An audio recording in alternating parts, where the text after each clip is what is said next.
Hello, I'm Father Joe Roesch of the Marian Fathers of the Immaculate Conception. Thank you for joining us as we continue with our year-long journey reading the diary of St. Maria Faustina Kowalska from beginning to end. Today, we take up from where we left off, beginning with diary entry number 95. A deeper knowledge of God and the terror of the soul. In the beginning, God lets himself be known as holiness, justice, goodness, that is to say, mercy. The soul does not come to know this all at once, but piecemeal, in flashes, that is to say, when God draws near. And this does not last for long, because the soul could not bear such light. During prayer, the soul experiences flashes of this light, which makes it impossible to pray as before. Try as it may to force itself to pray as it did before, all is in vain. It becomes completely impossible for it to continue to pray as it did before it received this light. This light which has touched the soul is alive within it, and nothing can either quench or diminish it. This flash of the knowledge of God draws the soul and enkindles its love for him. But this same flash, at the same time, allows the soul to know itself as it is. The soul sees its whole interior in a superior light, and it rises up, alarmed and terrified. Still, it does not remain under the effects of terror, but it begins to purify itself, to humble and abase itself before the Lord. These lights become stronger and more frequent. The more the soul is crystallized, the more these lights penetrate it. However, if the soul has responded faithfully and courageously to these first graces, God fills it with his consolations and gives himself to it in a perceptible manner. At certain moments, the soul, as it were, enters into intimacy with God and greatly rejoices in this.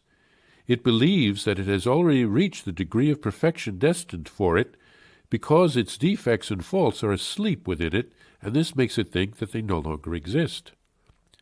Nothing seems difficult for it. It is ready for everything. It begins to plunge itself into God and taste the divine delights. It is carried along by grace and does not take account of the fact that the time of trial and testing may come. And in fact, this state does not last long. Other moments will soon come. I should add here, however, that the soul will respond more faithfully to divine grace if it has a well-informed confessor to whom it can confide everything. In this section and in those that follow, St. Faustina gives us a glimpse into her soul. As I have said, she was a victim soul, so she had a very special vocation. She suffered with Christ in reparation for the sins of others. All of us need to grow spiritually and to be purified. We can liken this to the basic training of a soldier or a sailor or boot camp. But then there are special types of soldiers and sailors, those in the special forces, the Navy SEALs, the Green Berets, etc. They must receive a specialized training that other soldiers and sailors don't receive. That is what St. Faustina is speaking about in this section, and especially in those that follow. She was destined to have a high place in heaven, so she had to undergo a purification unlike what most would have to go through. We can think of St. Padre Pio and St. John Vianney, the Curé of Ars, battling the devil. In this first section, St. Faustina speaks of God revealing himself as mercy, that is, holiness, justice, and goodness. Step by step, the soul begins to know God.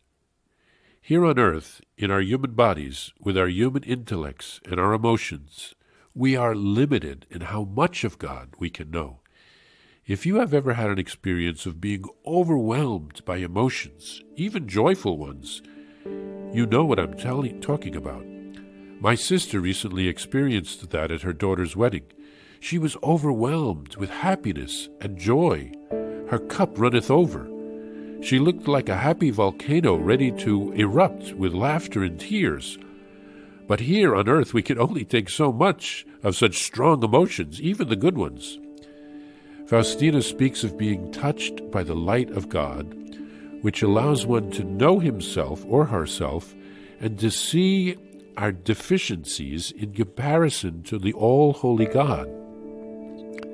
So at this point in the journey, if we respond well, she says God consoles the soul and gives himself to it. Many speak of the stages of spiritual growth, the purgative, the illuminative, and the unitive. We all need to be purified, to be enlightened, and finally to be united with Jesus.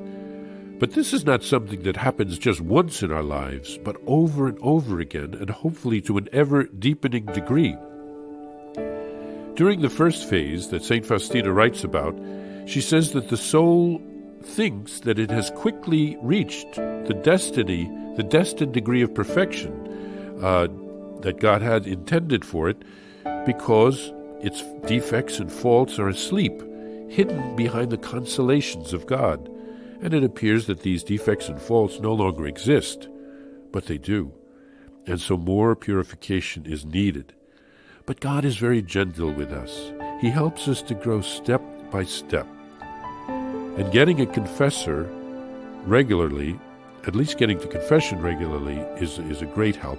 And if we can find a regular confessor, one that knows our soul, that can be a great help to us, especially those who are religious.